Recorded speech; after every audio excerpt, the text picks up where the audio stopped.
President Joe Biden giving a speech last night about the upcoming election, and I want to get your reaction to it at 217-629-7970. That's the phone number with Springfield's Morning News. I'm Greg Bishop on 92.7 WMAY, Springfield's News and Talk, now 8:11. And let's get into it. What did the president have to say last night? This on the heels of several weeks ago where he was, in front of a historic building in what was it, Philadelphia, where he talked about MAGA Republicans being a danger and how MAGA Republicans are going to bring about the end of democracy. I even saw that Rob Reiner says, if you want to end democracy, vote for Republicans. It's kind of fascinating. This, as we're seeing, of course, some substantial polling showing that the majority of the country thinks that the country's on the wrong track. And in generic ballots, you've got Republicans who are getting a substantial amount more support in generic ballots than Democrats. And even the president's approval rating, it's upwards to 58% for disapproval. All right, so that means that 58% of Americans polled by CNN indicates that they disapprove of President Joe Biden's handling of the country, and the country is going in the wrong direction. Even USA Today says that 66% of those polled say the country's going in the wrong direction. So that may have been what prompted President Biden to come out yesterday and talk about the MAGA Republicans he says are a danger to our democracy. Here's just some of what the president had to say last night. Yet now, extreme MAGA Republicans aim to question not only the legitimacy of past elections, but elections being held now and into the future. The extreme MAGA element of the Republican Party, which is a minority of that party, as I said earlier, but is its driving force, is trying to succeed where they failed in 2020. So the president went on to say that there's a loud contingent that he called a minority. And again, looking at the polling, I don't think that it's the minority of political thinkers out there that I think they're probably the majority, because most people think the country is going on the wrong track. And the vast majority of people disapprove of President Joe Biden. In polling from CNN and USA Today, separate polls show that it's incredible. I believe the voices excusing or calling for violence and intimidation are a distinct minority in America, but they're loud and they are determined. I would agree those calling for violence is a distinct minority. But the way he characterizes that is he's painting with a broad brush, seeming to try to wrap in Republicans. I want to hear from you at 217-629-7970. Again, 217-629-7970. Your thoughts on the president's speech last night, where he talked about not just how we need to push back against political violence, but he then characterized in the same breath MAGA Republicans as a threat to democracy, and said that if we were to go down the path of having these individuals he called election deniers, it would lead to chaos, he says. So your thoughts on this, 217-629-7970. That's the phone number here with Springfield's Morning News. I do want to play for you some other election deniers that seemingly just gets to be totally forgotten about. And there's this video circulating online that's 10 minutes.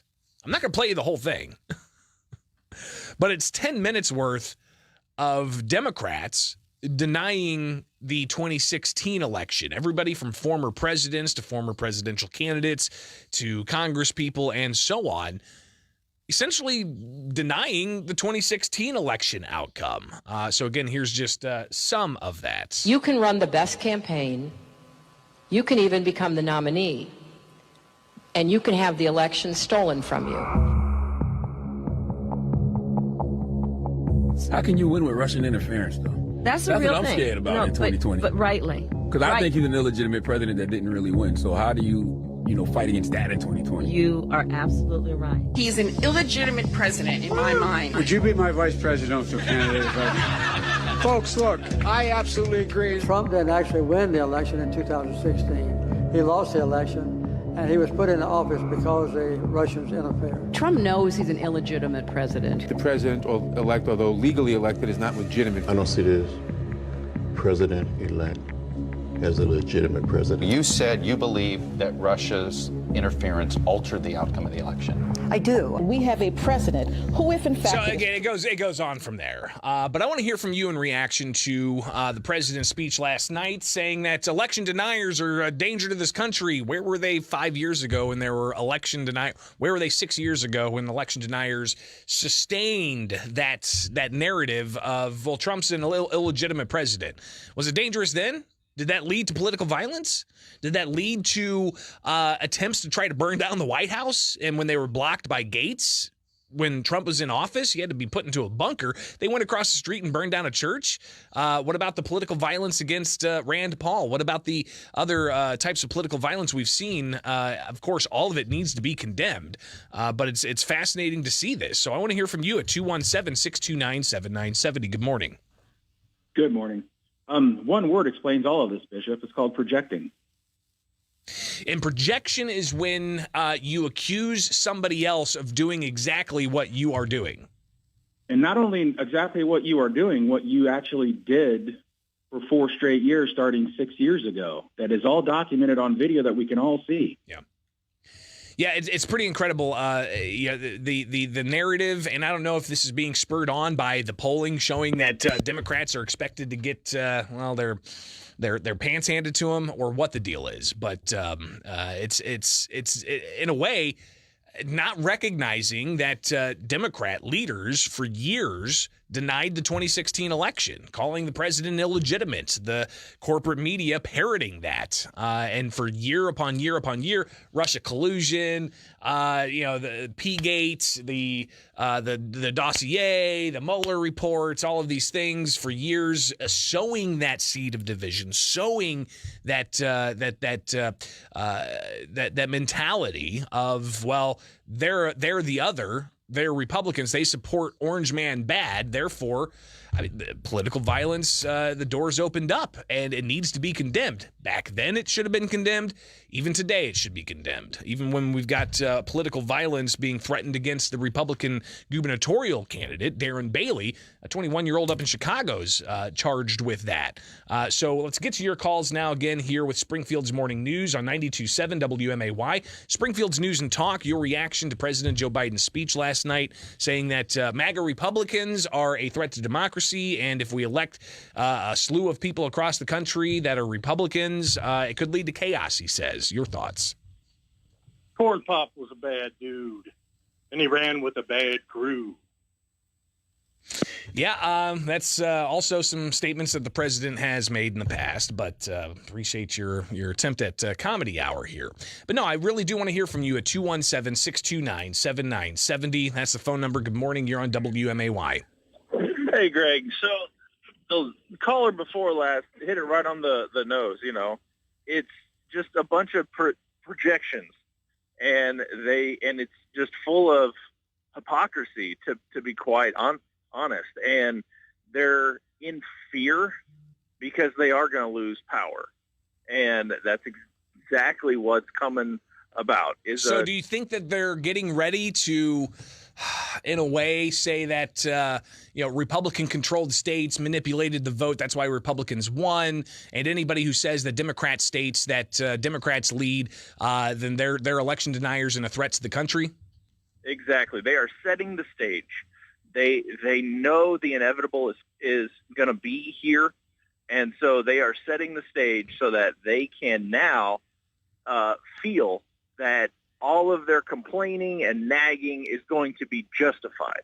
It'll be interesting to see what happens. We've got a handful of days here, and even the president, he talked about something that's we know about in Illinois because we've been reporting on it. It's going to take upwards to 2 weeks to count all the ballots because of all the mail-in voting. And the president saying, people are going to raise questions about that. Well, yeah, people are going to raise questions about that because we have election day, not election month, which seems to be the case in Illinois, and that's actually being challenged in the courts with a federal lawsuit, Illinois allowing up to 2 weeks to count ballots that get mailed in. There are legitimate questions to ask, but is it legitimate to criticize those who ask questions as threats to democracy. Good morning. You're on WMAY. Hello. I'm listening to quite a bit of what you're saying this morning in reference to what Joe Biden said yesterday about toning down rhetoric, things of that nature. I agree with that. I think that could have begun with Maxine Waters calling for people to riot and run down Republicans, which actually occurred. And there's no excuse for it. I don't know if she said riot, but she did say get in their face, push back against them, tell them that they are not welcome, and yeah. Yes, I agree. And that was a major piece of the baby steps of ostracizing people because of another political party. And it's unfortunate. This guy who broke into Pelosi's house, gone completely against everything that she and her husband do and stand for. Absolutely no human being deserves that anywhere. And that guy needs to rot in prison, period. Well, and then you also have somebody who in Illinois is arrested, 21-year-old up in Chicago, who allegedly made a phone call to Darren Bailey's campaign, the Republican, saying that he was going to mutilate and kill him, and even bragging to his friends that he was a political terrorist. These are all, of course, the allegations against this 21-year-old. The call came over the weekend. Darren Bailey's had to increase his security because of it, and even had to lock down the school that Darren Bailey had to helped create, because this guy allegedly made threats against the school as well. Political violence needs to be condemned. Is this guy being punished? Is he being held? Because I've not even arrested. Heard he's arrested, $75,000 bond, I believe. But yeah, he's going to face the consequences. Interestingly enough, the Sun-Times said the Illinois Secretary of State Police didn't see him as a threat, but it took Illinois State Police to actually act upon it. Oh my goodness. I did not know about that. But I agree with also the counting of ballots after the election. You're right. It's not election month. It's election day. Appreciate the call. It is Springfield's Morning News. I got to take a break. Of course, we'll have more on this, but interesting to hear people saying it's projection. It's Democrats acknowledging the polling data. And again, I'll just touch on this briefly. Polls across the board. There is a significant amount of people who disapprove of President Joe Biden. Quinnipiac, 54% disapprove. Reuters, 55% disapprove. CNN, 58% of people polled by CNN disapprove of the president. NPR and PBS, 53% of people disapprove of President Joe Biden. Politico, 55% disapprove of Joe Biden. You've also got the direction of the country polls. Most people disapprove and think we're going in the wrong direction. USA Today has 66% of people thinking that the U.S. is going in the wrong direction. And generic polling for congressional votes, just generic ballots, looks like 47% of people trust Republicans more than Democrats. Is that why the president came out and said if you question the election outcome, you are an election denier and a threat to democracy? With the vast majority of people disapproving of the president. Interesting to see. I appreciate everybody's comments on that this morning.